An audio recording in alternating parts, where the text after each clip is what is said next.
vers le mois de juillet, août, nous pourrons commencer déjà à avoir des essais cliniques, n'est-ce pas, de ce vaccin. Ici à RDC. Bon, nous avons été choisis aussi pour faire ces essais. Donc, le vaccin sera produit soit au Canada, soit aux États-Unis, soit en Chine. Nous sommes candidats pour faire les essais ici chez nous. Nous venons de suivre la vidéo du docteur Muyembe de la République démocratique du Congo qui dit clairement que le vaccin sera fabriqué ailleurs, dans d'autres pays. Premièrement, notons ces points. Ça veut seulement dire que l'Afrique, avec toutes les richesses que nous avons, nous n'arrivons pas à investir dans nos fils, à investir dans nos docteurs pour pouvoir trouver nous-mêmes des solutions aux différents problèmes qui arrivent en Afrique. Il est temps que nos gouvernants, il est temps que nos dirigeants cessent de jouer avec la richesse de l'Afrique. Investissons cette richesse dans la médecine. Si nous-mêmes, nous avons de quoi faire le vaccin, si nous-mêmes, nous investissons dans la recherche pour faire des vaccins, déjà, on n'allait même pas parler des États-Unis, de la France, du Canada ou de la Chine. Autre chose que nous notons est que le docteur dit « Nous avons été choisis ». Mais par qui? Qui vous a choisi, cher docteur? Qui a choisi les pays africains pour faire l'essai du vaccin de coronavirus? Qui a choisi la terre africaine? Qui a choisi le peuple africain pour être le corps d'essai de ce vaccin-là? Il y a une force extérieure qui dirige nos dirigeants. Et après, nos dirigeants viennent nous diriger. Autre chose, quand on parle du choix, quand on dit qu'on nous a choisis, nous avons été choisis, cela veut dire qu'on nous avait présenté différents candidats. Il y avait différents candidats sur la liste, mais parmi ces différents candidats, c'est la République démocratique du Congo qui avait été choisie, parce qu'on ne choisit pas dans les vides.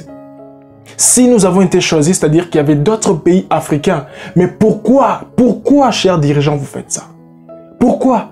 Et si aujourd'hui la RDC a parlé, c'est-à-dire que peut-être demain, il y aura un autre pays africain qui dira « Nous aussi, nous avons été choisis ». N'est-ce pas que c'est le peuple qui vous choisit pour nous diriger? Vous n'avez pas de force? Qu'est-ce qui se passe? Qu'est-ce qui se passe, chers dirigeants? Pourquoi? Il est temps que l'Afrique s'élève. Il est temps que l'Afrique sache trouver des solutions à ces différents problèmes. Personnellement, je ne condamne pas l'homme blanc. Parce que même dans la Bible, il est écrit « Ce qui suit l'homme, c'est ce qui vient de l'intérieur et non ce qui vient de l'extérieur. » Ce qui tue l'Afrique, ce ne sont pas les actions des Occidentaux, des Blancs, je ne sais pas de qui, mais c'est plutôt les réactions des dirigeants africains face à ces actions-là qui tuent l'Afrique. Comment réagissent nos dirigeants face à de tels propos? Qu'est-ce qu'ils disent? Chers dirigeants, pour une fois, faites preuve de force. Constituez-vous un fonds commun pour dire non à ces essais-là. Il y a plus de cas ailleurs que chez nous. Il y a des cas graves ailleurs que chez nous. Le vaccin a été fabriqué ailleurs et non chez nous. S'il faut acheter, nous achèterons le vaccin final. Nous ne serons pas le terrain d'essai de ces vaccins-là. En tout cas, non. Nous disons non. Chers peuples africains, tous levons-nous pour dire non. Et surtout, mettons la pression à nos dirigeants. Ne mettons pas la pression à l'homme blanc parce que l'homme blanc cherchera toujours à rester au-dessus de l'homme noir. Mettons plutôt la pression à nos dirigeants, à ces hommes-là qui laissent l'homme blanc venir marcher sur l'homme noir. Ceux-là que nous faisons confiance comme président, ministre pour nous diriger et qui par la suite nous trahissent. C'est eux que nous devons mettre la pression.